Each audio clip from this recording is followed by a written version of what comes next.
Greetings and peace. I would like this to be my last video for the year 2024, and I wish you all a peaceful and happy and blessed rest of this 2024 for you and yours in these strange and turbulent times that we find ourselves in with the age of chaos from 2020 till 2029.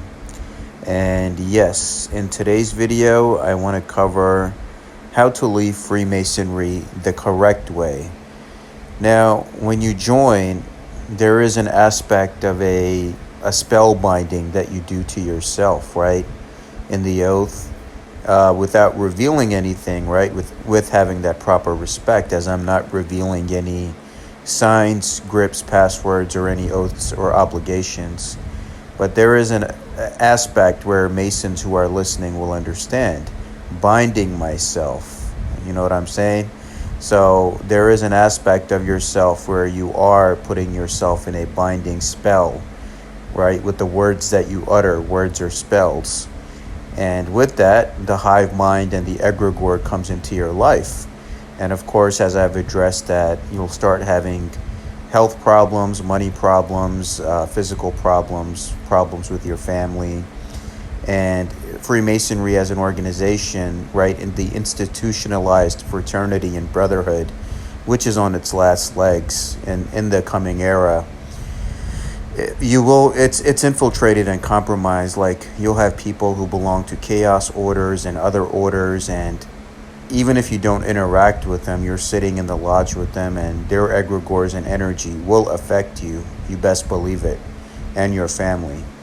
So it's an organization where you don't know who you're dealing with, and a lot of these people in the invitational body onlys or the circles within the circles, the inner temples, their loyalties and affiliations to each other lie beyond Freemasonry in other orders and organizations which are not compatible with the values of Masonry. Now, throughout my life, since I started this channel, I always covered the Masonic topics and discussions, but keep in mind I'm always talking about esoteric teachings of Freemasonry, not the institutionalized lodge or Grand Lodge Masonry, which I believe by the 2030s it's going to collapse and everything is going to go back to an independent source, how it was pre-1717, right? I mean, this is another thing that the white man has monopolized with the teachings from the East, right, from Africa and the East. And of course, no one's recognized unless they recognize you from these different things of control that have been put in place. But yeah, it's going to go back to the pre-1717 thing. But yeah, to get to the point, what you got to do is when you're about to leave, because keep in mind, you got to resign in good standing. Otherwise, that egregore will continue to haunt you and mess with you. I've known guys that are like, basically, let's say, who got suspended or expelled, and the egregore, like, the notch got turned up times 10 on them. So you gotta leave honorably in good standing, like how I did. So the haters, or none of my haters or detractors could use that against me. That, oh, he was a suspended Mason or expelled Mason. I got my paperwork from all of the jurisdictions and bodies that I belong to. But yeah, you got to leave it honorably. Otherwise, the egregore, which starts causing all of these issues for you in terms of health, money, finances, family, and life in general, it gets more worse for you if you're in that suspended or expelled category.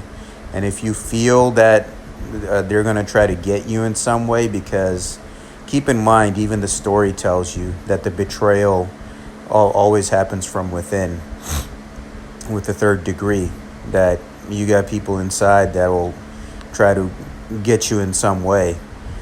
But yeah, you if you feel that intuitively, it's like, even with me, like a lot of the work that I was doing with the Islam and Masonry stuff and making my YouTube channel, I know that even if I would have kept doing what I was doing, like, eventually they were going to try to get me in some kind of trouble, even though I was not causing any kind of trouble.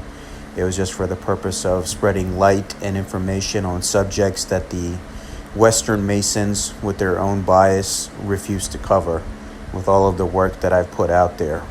So I followed my intuition that, something didn't feel right to me, and I got out before they could do anything to me, such as a Masonic trial, suspension, expulsion. So I'm out, and I got the egregore out of my life through spiritual work and resigning in good standing, and that's the way to do it.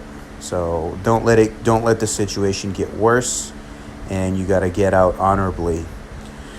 But yeah, when you're about to demit or resign, you got to go to your secretary of your Blue Lodge or Craft Lodge, depending on your jurisdiction. But before you do that, any appendant body or side order that you belong to, keep in mind that your membership in those orders is based off of your foundation of your Blue Lodge membership. So you must be a Master Mason in good standing before joining any of that stuff. So if you resign your Blue Lodge without resigning from the other stuff, then in those other organizations you become suspended automatically. So don't do that. The correct way to handle it is, if you belong to side orders and other houses, like they say in Prince Hall, within Freemasonry, such as Scottish Rite Shrine or any of that stuff, first resign from those bodies.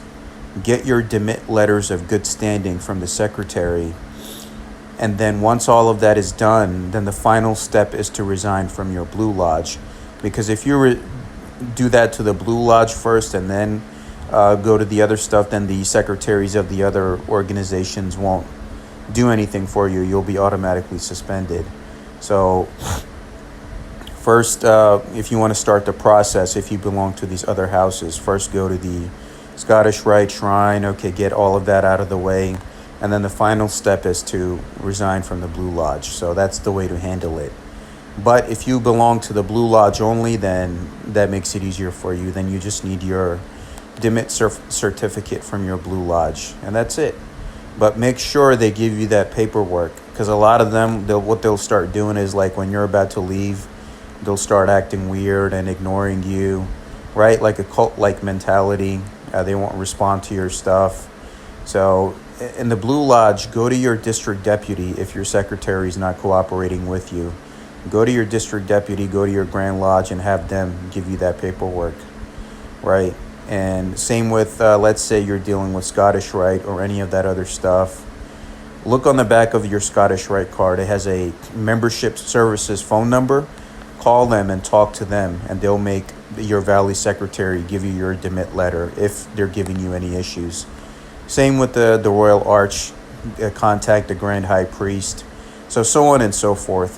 Because at the local level, they'll start acting cult-like and weird and ignoring you, once you express that desire to demit. So the correct way that I've seen, this is the correct way, but also you got to handle it in a diplomatic way. Be like, hey, I'm dealing with some family issues. I'll get back to you when I can, or I'm moving to another state, etc., etc. This kind of makes it easier for them to give it to you, rather than if you say, hey, I'm quitting, then they'll start acting in a weird way. So handle this in a diplomatic way if you choose to. That way you get your stuff faster. But yeah, that's how you do it. I think the district deputy equivalent in other jurisdictions is called the Grand Inspector. But yeah, always go to the superiors if the people at the local level are not cooperating with you in terms of your paperwork and whatever information that you need. And yeah, that's pretty much it. You got to leave the right and honorable way, so the egregore and the hive mind and the spellbinding stuff that you put on yourself backs away from you. And even after that, there will be effects that will be lingering. So you got to do the spiritual work. I know this one Orthodox guy, past master, he had to get 7 exorcisms done. But then eventually he came to Sufism and found healing through that path. But yeah, that's how it is, man. You got to see the days of these organizations and institutionalized brotherhoods. The younger generation is not going to deal with it, especially the way things are going. So in the future, everything is going to be more of an independent way, the way that we're seeing AI change education, change everything else. we're headed towards a different world. But yeah, spiritually, you got to take care of yourself. And the teachings of this organization, or the esoteric stuff, right, it's already found in other paths to be a charitable person, upright person, and just to believe in God and all of that stuff. You don't need to take any oath or do anything which is detrimental to yourself. So I hope this benefits you, and I have another message for you right after this to complete this. Please make sure your dues are paid, or any debts or obligations you have to your lodge or to any side order or body that you belong to. Get in touch with all of the individual secretaries. Make sure your dues and obligations are paid and taken care of. You don't owe them anything. They don't owe you anything. And according to the bylaws of any lodge or organization or side house, they owe you that letter of good standing, honorable exit, and a demit. And again, if anyone acts in any weird way, go to the superiors and have them force the local guys and the lower ones to do their jobs correctly if they're acting in a cult-like manner or acting weird with you. So, yep, that's pretty much it. And, of course, another message right after this.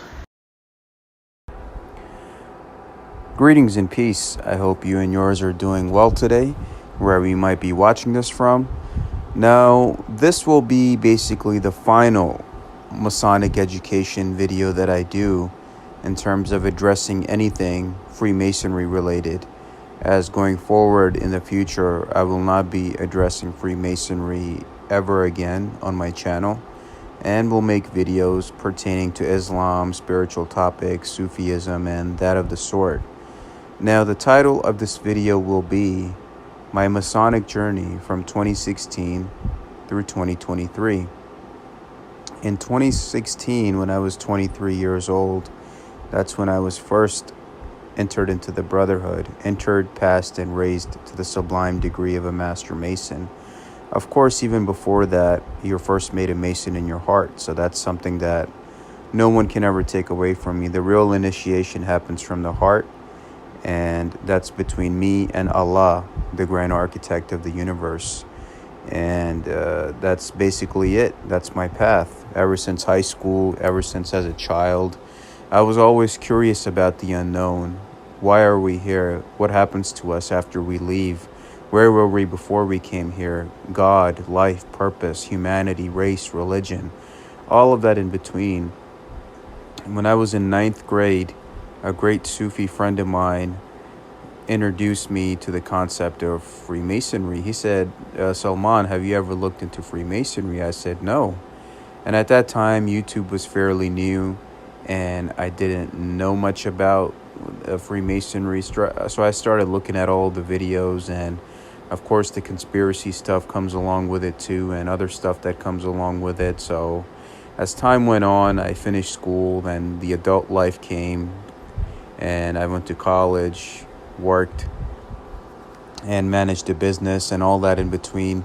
So fast forward, when I graduated high school in 2011 to the fall of 2015, when I was working a summer job, and a Jamaican man came to my summer job, and he was wearing the square and the compass. And I knew the concept of to be one, ask one, the cliche saying. And I asked him, I said, I'm interested. And as time went on, we became friends, and it was, I believe it took me 6 or 7 months after, because he was testing me and trying me. So this is basically the concept of an old school way of joining the Brotherhood, where it's not like these days where they just make anybody a Mason just to sustain the organization, anybody with a pulse who can pay dues. So he was really looking for that quality, since he was from that part of the world where they do not let any average person into the Brotherhood, especially in the Caribbean and the other places which still follow the old customs. So as time went on, he was impressed with my character and humility and my connection with God and being good to self and others, and he brought me a petition for the lodge, right? So and I went through the process, the interview, being vouched for.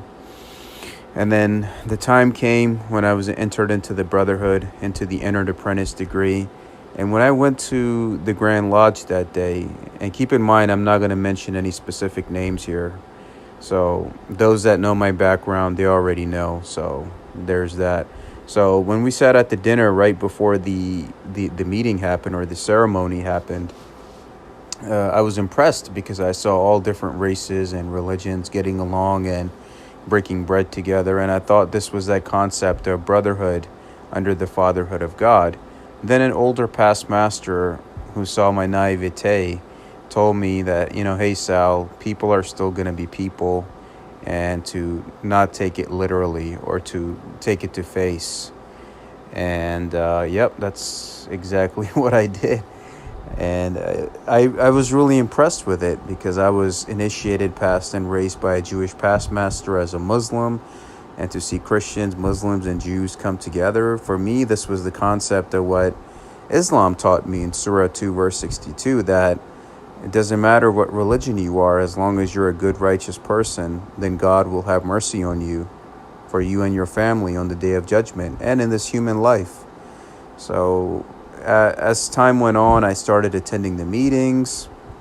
I had perfect attendance for the stated and extra meetings. I even became junior deacon, and I faithfully served that role for 2 years without missing any meeting. And as time went on, I started to see a lot of the real faces. Because in the beginning, everyone is nice, no matter where you go. But, once they get you in a certain organization or a certain group, then over time, you start seeing people's true faces and how they act on social media versus how they act on real life. And even the concept of these egregores that start coming into your life, which I've addressed in a previous video, where I noticed where since I had joined Freemasonry, my health was declining, I was gaining weight, my finances were declining, I was having medical issues, work issues, financial issues. And keep in mind, I was still ignoring all of that. I'm like, you know what, maybe it's just something else. And I was attending all of the stuff. I was joining all of the appendant bodies and attending all of the meetings, being a faithful lodge officer and all that, writing articles, being published in several Masonic magazines across different jurisdictions, giving lectures in person, online, and all that in between. I was doing everything. You name it, I was there, right? So as time went on, I started to see a lot of the real faces and the egregore that popped up along with it. And then one day I just realized that, what is any of this for? It's like a hamster in a wheel, where you have a lot of the higher ups that kind of just deal with their own, stick with their own, they have their own reality. And you have the guys on the bottom who are, regardless of if they're paying dues, are lodge officers and doing what they're supposed to do. Number one, they don't have any esoteric or spiritual knowledge to offer me. I was way above them. Not saying to brag or to belittle anyone, but those guys at the level that I was operating on, they didn't have anything to offer me. And the stuff that you're taught in the degrees is just basic common knowledge that all religions and philosophies and paths are already teaching you. Yeah, the ceremony is nice and it's there to make an impression about belonging to something, but it's like what it said, you're already a Mason in your heart. So I see a lot of these guys which I fought against, and they were making anti-Islamic posts online, and even in lodge they would make like snide remarks and passive-aggressive behavior that a lot of the white brothers do. And I complained about that. They didn't care, and I fought back against it. And now you see many of the Grand Lodges adopting the social media policy, because when I had left, I made these articles that went viral in the Masonic world, and I kind of showed them the mirror, that look yourself in the mirror, this is what you're doing. And that introduced the social media policy in a lot of jurisdictions, since I kind of made a splash by jumping into the ocean. But yeah, that's exactly what it is. And I hope I was able to make a difference in that regard. But it's just the Brotherhood is basically what the teachings that it's offering you. It's all good and fine in terms of the philosophical stuff, but it's infiltrated and compromised in terms of a lot of these guys that belong to chaos orders, other orders which they don't publicly reveal, and those egregores are brought into the lodges and affects the other members, and those that know, they know. I don't need to explain that to them. And when I had left in 2018, I had departed, and I noticed something in my life immediately. My health started getting better. My finances started getting better. I started feeling more healthier, more mentally aware. I was sleeping better. So all of that changed overnight. So when you're not basically an active member anymore, then that egregore kind of removes itself from your life. And keep in mind, you have to demit in good standing for you to back away from that energy and walk away with your honor intact. So I was able to do that, and I made sure I made them give me my demit certificates. And it's unfortunate because you're just paying to have friends. That's what a lot of these fraternities are. Because when you're a part of them, it's like a cult mentality. They're liking all of your social media posts. They're contacting you. They're trying to meet you in person. It's all of that, right? So you feel really good about it. Hey, I got friends, I got brothers. But as soon as I left, stopped liking the social media posts, stopped contacting me. It's like they were never there. So you're basically paying for friends. And this is something that I realize now. And so I took a year off. In 2018, I just left everything, received my demits and all that, walked away with my honor. And then there was a gentleman from a European country who started getting in touch with me. He said, hey, I know about your story, and we need a good man like you in the Brotherhood. I don't want you to leave. So this is like me. I honestly gave the Brotherhood an honest chance. I've been in for like 8 years. And I went to this country in 2019. I rejoined over there. And then it's just like how it was before. They're all nice and happy in the beginning, and they're welcoming you. And as time goes on, you feel good about it. And they're welcoming you, and they're being good to you. But as time goes on, little by little, then you start seeing their true faces. And again, I left them. Then I came back. I demitted from that part of the world. Then I came back to America. Look at my dedication, me traveling to another country just to rejoin and attend a lodge meeting. And me coming back here, and I rejoined here in America. So I'm like somebody who's giving like an abusive partner chance after chance. Hey, baby, please come back. And then they end up doing the same shit over and over again. But I gave it an honest chance. And then I came back, I rejoined over here, and again, it was the same song and dance. The egregore comes back in your life, things start declining for you mentally, physically, financially, health-wise. You see the same bullshit of the higher-ups sticking for their own, dealing with their own. Certain circles and appendant bodies where you cannot petition to, but you have to be invited. People being given the 33rds who don't deserve it, but it's all politics. In terms of spiritual and esoteric knowledge, they had nothing to offer. And as time went on, I kind of sensed the same vibe that these people were talking about me behind my back. They were doing other stuff. Keep in mind, I'm somebody who's been published in magazines.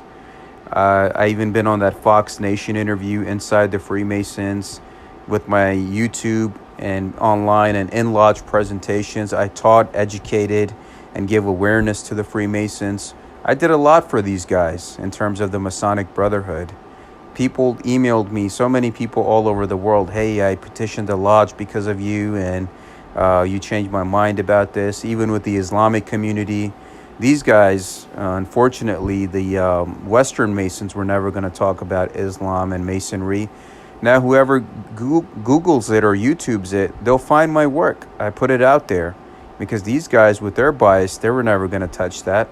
In terms of how the egregore affects you, they were never going to talk about that. And that's where I came in. I believe God used me for a purpose. to learn all of this stuff and put it out there for the people. And again, recently I demitted, and this time I demitted for good. So I'm not going to make this mistake again. I learned what I could from them, and it was knowledge that I already had since the very beginning. They didn't offer me anything new. I, in return, was able to teach and educate them, because these guys don't know anything.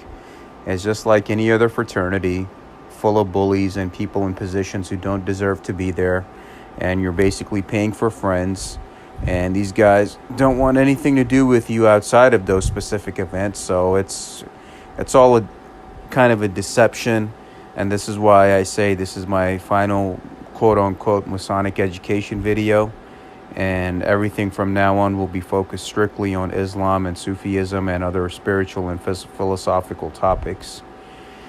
And that's what it is. See, right now, it's with any organization, the modern generation, the world is changing in the age of chaos from 2020 through 2029. And the most people right now, they're worrying about money, housing, relationships, medical, education. They're barely surviving on their own. That's why people are just raging everywhere.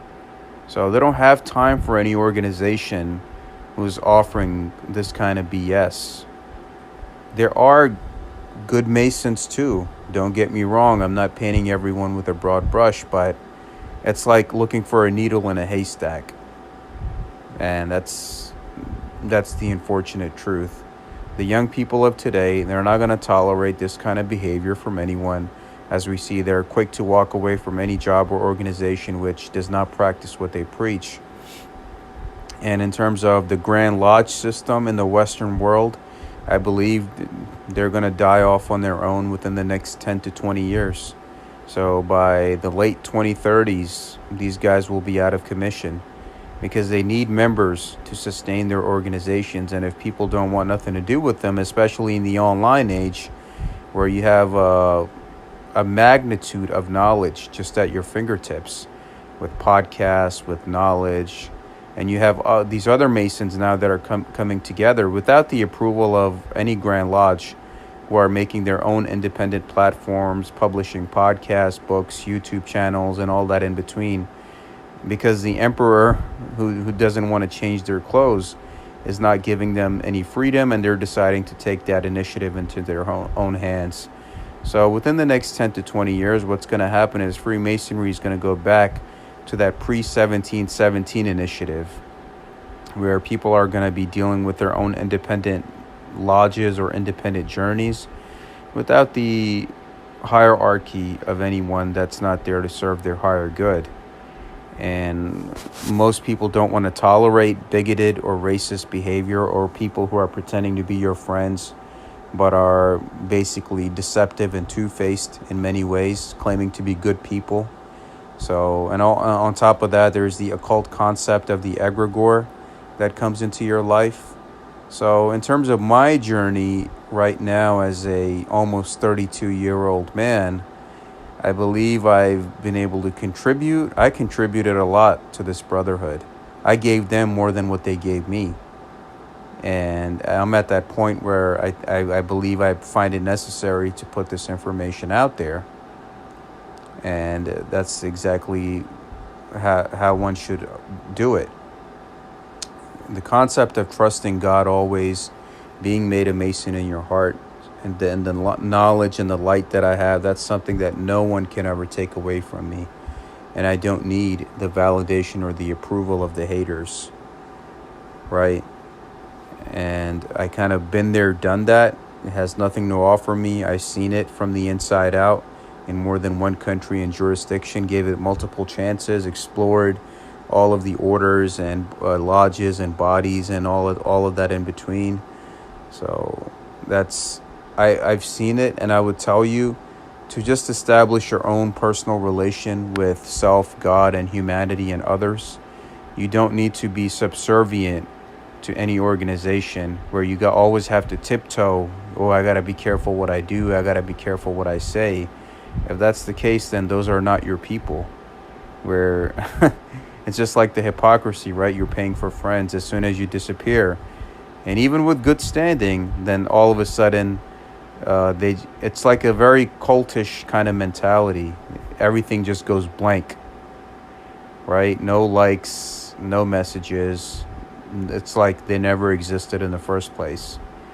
And your trust should be in God, and you should do what's always right for you and your family.